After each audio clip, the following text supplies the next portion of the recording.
Есть.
Понял.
Добрый день, уважаемые телезрители. В прямом эфире канала ТНВ на сайте информационного агентства Татарн-Информ.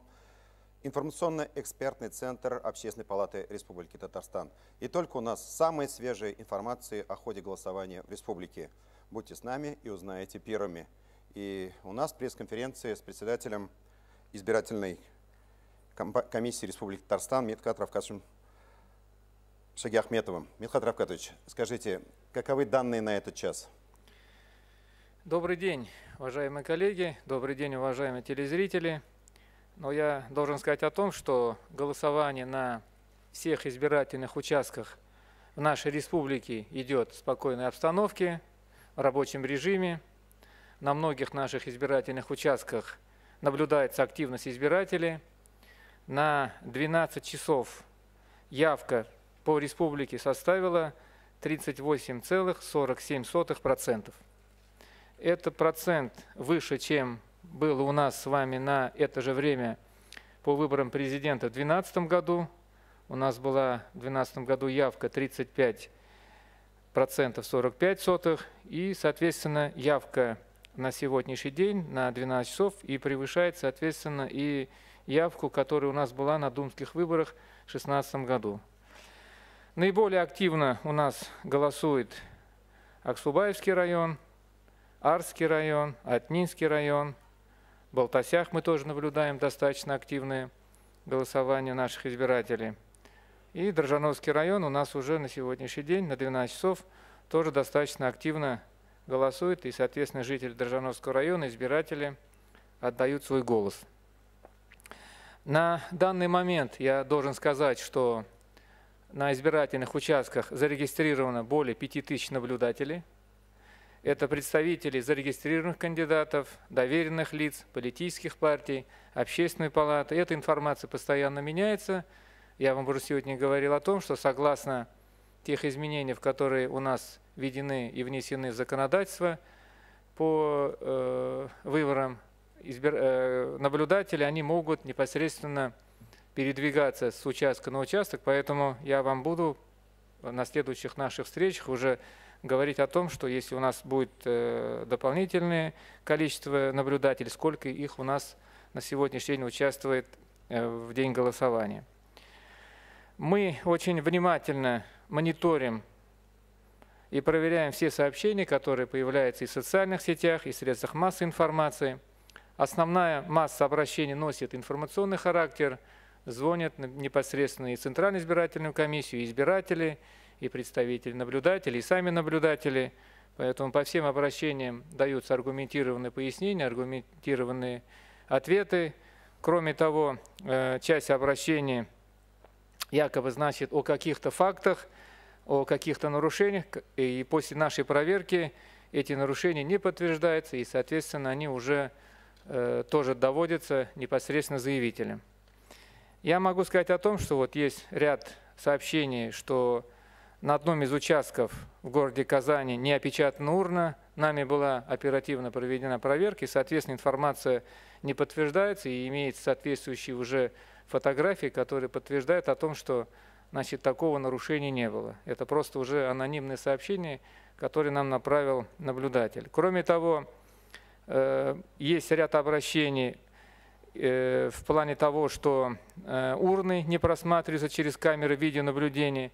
То же самое я уже вам говорил, у нас есть хорошая возможность, любой избиратель может через сайт «Наш выбор 2018» посмотреть. Мы, соответственно, и через этот сайт, и через служебный портал внимательно все эти вопросы смотрим. Более того, с выездом на место эти обращения тоже не подтверждаются. Все урны, которые непосредственно должны находиться под видеокамерами, они как раз находятся и в зоне видимости этих камер. Есть много обращений от разных наблюдателей, в частности и от наблюдателей Коммунистической партии, и от других наблюдателей о том, что опубликована информация о якобы нарушении, расклейке дополнительной информации о кандидате от Коммунистической партии. Но мы об этом тоже с вами знаем, это достаточно такая была известная история. Надо сказать, что вот эта вклейка информации в информационный лист, который у нас в каждой участковой комиссии, это является законно и размещена на основании письма Центральной избирательной комиссии Российской Федерации и является неотъемлемой частью информационного плаката, который у нас располагается на каждом избирательном участке. В целом хочу еще раз сказать, уважаемые коллеги, что голосование на всех избирательных участках идет организованно, спокойно. Вопросы, какие возникают у избирателей, значит, на все вопросы они получают соответствующие пояснения. И кроме того, я уже сказал, что у нас работает и соответствующие обращения, работают соответствующие каналы и Центральной избирательной комиссии, и любые обращения нами очень внимательно, детально анализируются.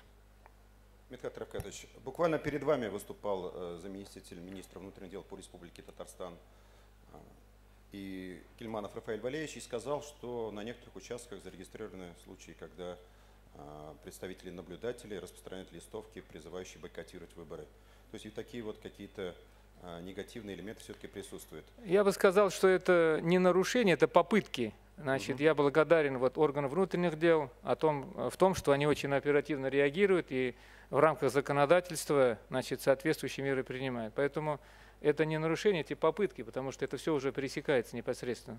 Ну вы в курсе, да, этих случаев? В курсе, конечно. Господа, есть ли вопросы? Пожалуйста.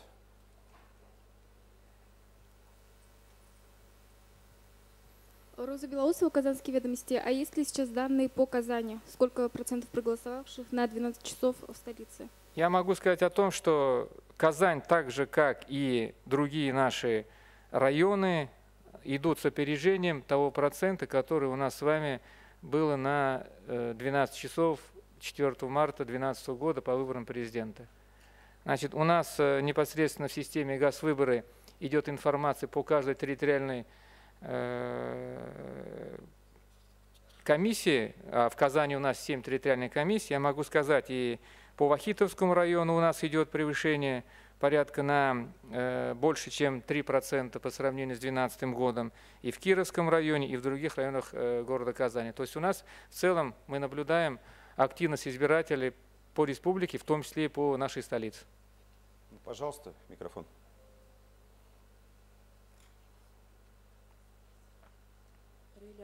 Казанские ведомости. Почему так получается, что некоторые избиратели не могут найти себя в списках? Допустим, вот у нас был случай временной прописки, и вот студент тоже не нашел себя в списках. Почему такое происходит? Спасибо. Значит, во-первых, об этом уже достаточно подробно была информация Центральной избирательной комиссии.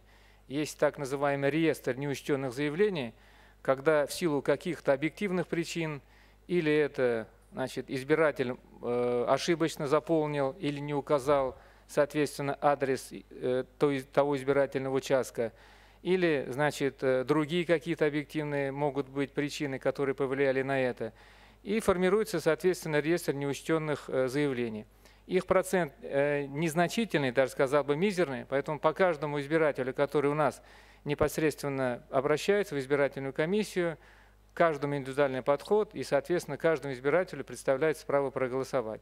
Я еще могу сказать о том, что, значит, есть определенные попытки, информации, что об этом тоже мы в средствах массовой информации уже слышали, об этом тоже была официальная позиция Центральной избирательной комиссии, умышленные попытки дважды проголосовать. Поэтому вот эти вопросы нами тоже очень серьезно пресекаются, и, соответственно, мы их детально должны посмотреть, прежде чем мы убедимся, что человек голосовал только один раз, и только после этого ему выдается бюллетень. Поэтому те наши избиратели, которые приходят к нам в силу каких-то объективных причин, я еще раз хочу сказать о том, что все наши участковые комиссии нацелены на такую работу, и всем будет оказано значит, содействие полное для того, чтобы они могли исполнить свой конституционный долг. Пожалуйста, вопрос. Мидхат Фәнде, менә 2012 елда аның буран да түгел, явкалар азрак булган, менә хәзерге бүгенге сайлауга килүнең күплеген нәрсә белән аңлатасыз? Беренче сорау һәм икенче сорау. 135 мең кеше сез урыннан торып сайларга гариза яздыгыз дидегез. Аларның бернинди мониторинг үткәрелдеме? Алар кемнәр, ничә яшьтә һәм нәрсә белән бәйле аларның урын алыштырулары? Рәхмәт. Ну, біріншіден қарағанда, бірінші сұрауға сізге жауап бергенде, әйтергә кирәк, мен Центральный избирательный комиссия исеменнән әйтәм инде. Менә шушы сайлауларга без бик зур информацион эш алып бардык. Урамнарда күрдегез сез, автобусларда, телевизорларда бик күп информация булды. Менә сайлаулар турында нинди үзгәрешләр кертелде, и әйтергә кирәк, шушы сайлауда тавыш бирергә бик җиңеләйде. Менә мин әйткән кешеләр, алар инде төрле, анда студентлар да бар инде, анда бар кешеләр, кемнәр китә сайлау көнендә ялга киткән кеше дә бар, командировкада булган кешеләр бар.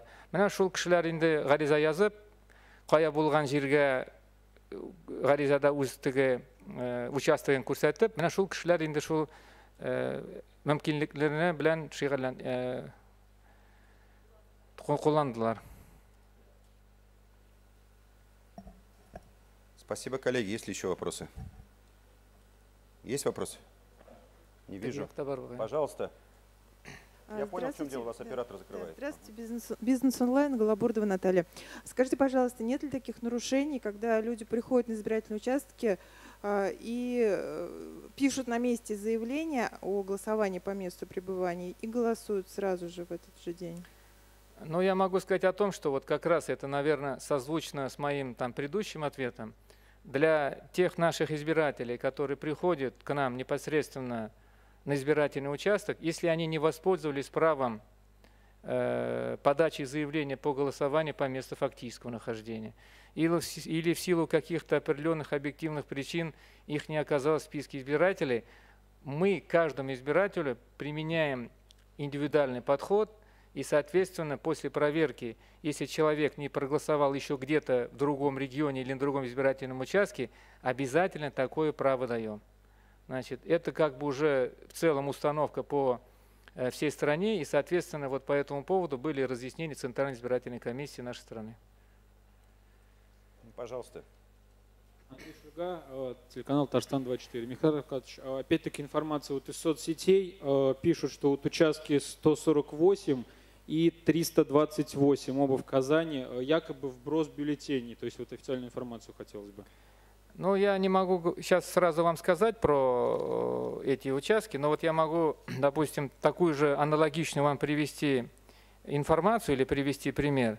Например, на одном участке тоже мы увидели информацию о том, что пожилая женщина, ну, видно сразу, что человек преклонного возраста, значит, ну, ей не совсем было как бы удобно опустить бюллетень, тем более, что бюллетень к этой избирательной кампании, если вы уже проголосовали, вы, наверное, заметили, что он по размеру длиннее, чем как было обычно. Но женщина сложила, и, соответственно, были определенные трудности этот бюллетень опустить в урну. И произошла какая-то заминка. Соответственно, значит, мы видим на соцсетях, что это идет как бы элемент вброса. Мы оперативно выехали, оперативно запросили территориальную избирательную комиссию, и сразу видно и дали пояснение, что женщины преклонного возраста, и были определенные, значит, проблемы в части того, чтобы уже опустить в эту урну.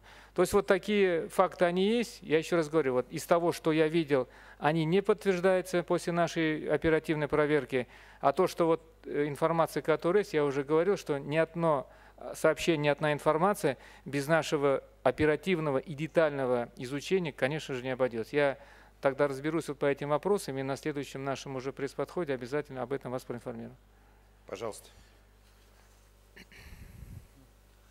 Олег Павленко, агентство ТАСС. Мидхат Рафкатович, пожалуйста, уточните, я правильно вас понял, что сейчас ЦИК не нашел нарушений, да, по фактам, которые были по заявкам? И сколько всего было заявок на нарушения в ЦИК поступило от разных источников? Ну, понимаете, значит, есть разные источники информации, есть разные соцсети, есть определенные, значит, карты нарушений на выборах, их достаточно много. Вот я даже с собой принес специально такую информацию, где мы детально анализируем каждое сообщение, и, соответственно, здесь уже краткая информация по проверке этого сообщения. То есть эти сообщения идут, это, я же говорю, очень много информации, много сообщений информационного характера. Просим пояснить, просим разъяснить. Поэтому с каждым разом, с каждым это все как бы новое появляется, соответственно, значит, мы снимаем, и уже заявители сами потом уже говорят, что спасибо большое, или отзывают свои заявления. Поэтому информация, она постоянно меняется, актуализируется и формируется. А потом уже после того, как завершится день голосования, мы обязательно эту информацию будем размещать и на сайте Центральной избирательной комиссии. Эта информация, соответственно, будет и для нашей дальнейшей работы, для того, чтобы уже при дальнейшей нашей работе учесть те моменты, которые здесь могут быть указаны уже с точки зрения объективного подхода. Коллеги, есть ли еще вопросы? Михаил Рафкатович, большое спасибо. Мы ждем вас через, как договорились, каждые 2 часа с новой информацией о ходе избирательной кампании в Республике Татарстан. А всех наших телезрителей, всех избирателей я призываю, идите на выборы, ваш голос очень важен. Спасибо.